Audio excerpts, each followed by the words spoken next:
Homeland Security deals with natural and man-made disasters. They deal with terrorist activity.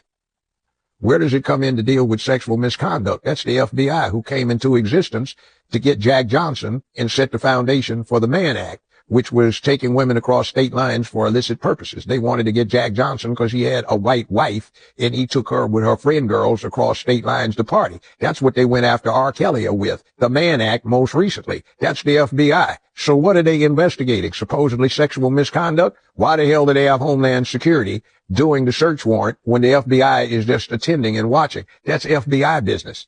See, the feds have this thing that when they want to cover for something, they'll say they were there serving a search warrant for something that has nothing to do with their jurisdiction. One that always makes me laugh is the FBI serves a search warrant because they're investigating somebody for what is a state crime. The FBI doesn't investigate for state crimes. They investigate for federal crimes. What they're trying to do is get evidence on somebody else and give the person they're getting it from a cover so nobody comes back on them, or they're trying to find something that hooks them up so they can coerce them into being a witness for the federal government against somebody the feds want. Now, what is the connection that you get? Some people came to these parties and maybe they got compromised and it ain't pretty what would come out. Now, I say this in context. October 2022 or November, Fox had me up in New Jersey as the judge on a mock trial with the 3 laptops. We swore in the technician, and the Hunter laptop wasn't 1 laptop, it was 3. He downloaded the entire contents. Myself, a former New York prosecutor who was in defense work, and another former New York prosecutor who was also in defense work. One represented the defense, one represented the prosecution, and we went over it. There's a whole lot of incriminating stuff in those, including emails between Biden and his son where they're talking about, did your clients look in the black box behind the vent?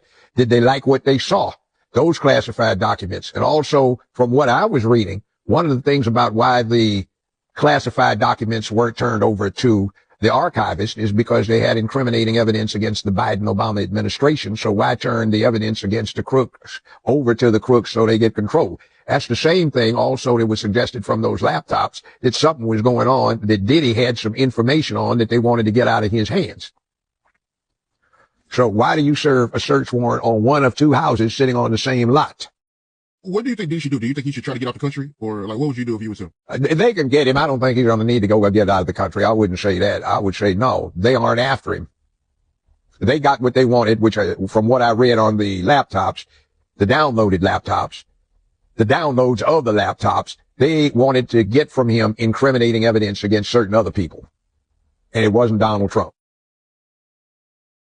Hey, where the bitches at? It's supposed to be titties. Where the fucking titties and the bitches? I wrote for him the Billboard Awards when he hosted. Right. Yeah, I was the writer for that. Right.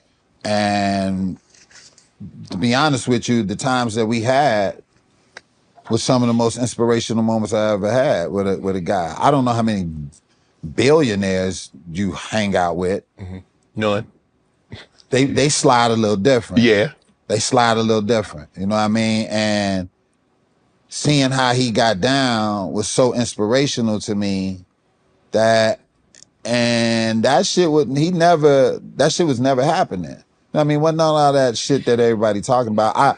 But I don't drink and smoke. I don't do none of that. I came in, took care of business, and then it was out. But being at the house and all of that, it was never none of that. He always had profound fucking words for me. You know, like I remember one time, he was like, man, stop spending your money on so much materialistic shit. He was like, spend your money on things that free up your time.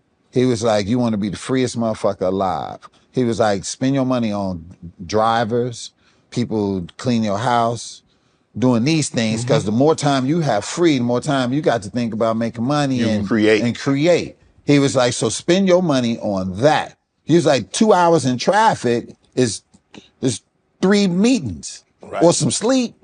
He was like, that's how you got to look at how to spend your money. And he was like, also, he said, a lot of people hate on him a lot, but they had the same, he was like, yeah, but they had the same 24 hours as he did. You know what I mean? As far as to make moves and this, which I thought was profound. It was like, right. We all had the same 24 hours, you know? He got a jet and all of that, you know? And I'm quite sure people will make jokes about this, but I'm being for real. Like, We all have the same 24 hours. You know what I mean? What are you going to do with your 24 hours? Right. And how are you going to change your family's life within the 24 hours? And that was what I took away from that, where it was like, wow, I want to change and use my 24 hours a little differently than I had before. You know what I mean? And so these are things that because I like to learn. You know what I mean? I like to learn. Especially if I'm in the presence of somebody that I feel I can learn from, and I look at them, I like, man. It don't, yeah. And this is before any of that. Right. You know what I mean? This is before any of that came out. I was just like that. So, you know, when that stuff came out, man, I just, you know, I mean, I feel for everybody involved. Definitely. And, you know, prayers out to everybody. I'll never kick a man while he down, regardless what he did. If it was foul, if it wasn't foul, you know. I just keep my mouth closed. I won't write no jokes about it. You know how many celebrities went to Diddy's house thinking they was finna dance? How does that feel? You a grown-ass man. You gotta leave Diddy's party like that. You can't even sit down in the car. You gotta drive all the way home, standing up.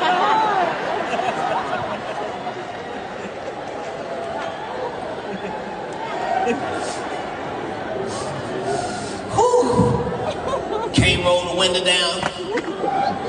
You roll the window down, that breeze hit that open ass hole and start blowing, and ships start sailing. 1,000 bottles of baby. I'm in a bind, Nate. Some other time.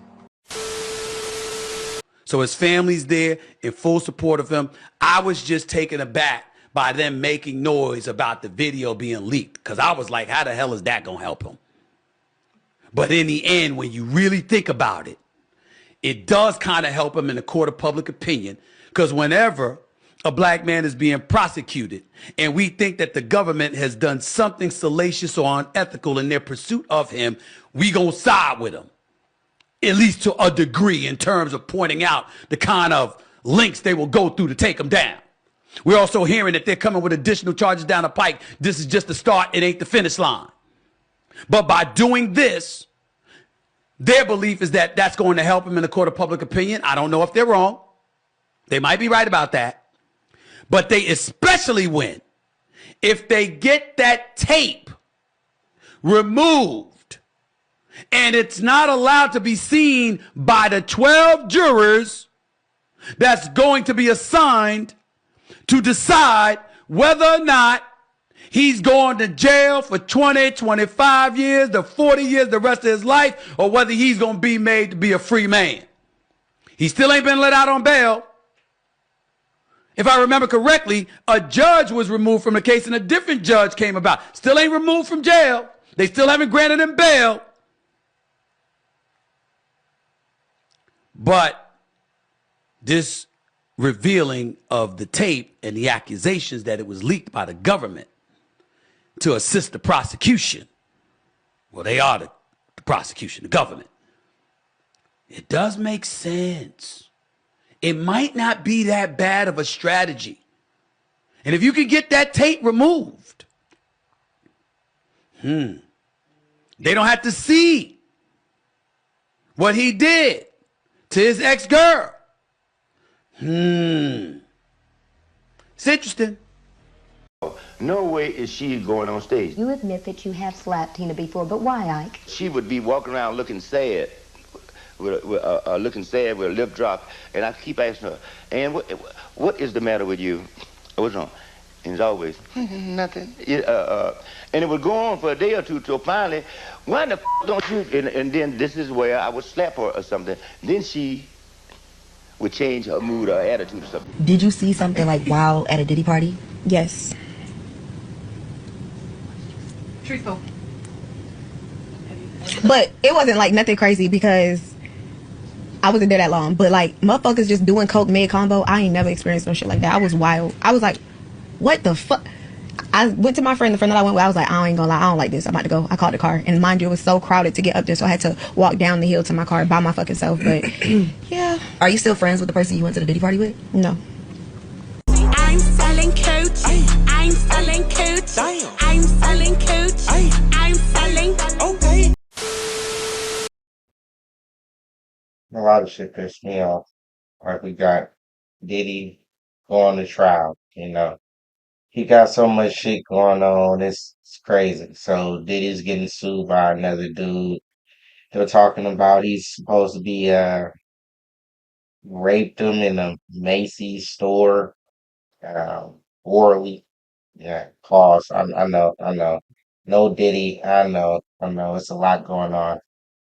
And he's getting sued by another man saying that he was hired for security and he got thrown in the back of a van and sodomized and taken advantage of to a point where Diddy actually left some stuff in the pause. You know, I'm just telling you what's going on, and you know, I understand that uh, Tony Bugsby got a line that anybody could hit and come up with any story they have about Diddy and stuff like that. A lot of these stories are crazy. It sounds just barbaric, you know, like Diddy was running around like a monster. But, you know, we got people still defending Diddy, still acting like he had nothing to do with any of these sexual assaults. Tony Bugsby got about what they said 120 claims, but he's got about 6 cases open on Diddy. And Diddy's legal team just got back at Tony Bugsby telling him that he's pretty much never done anything that any of these victims has claimed. And he's pretty much ready to fight these cases that Tony Bugsby putting together as a whole collective. This fucked up though. I don't know how Diddy is gonna survive. Pause. The same shit.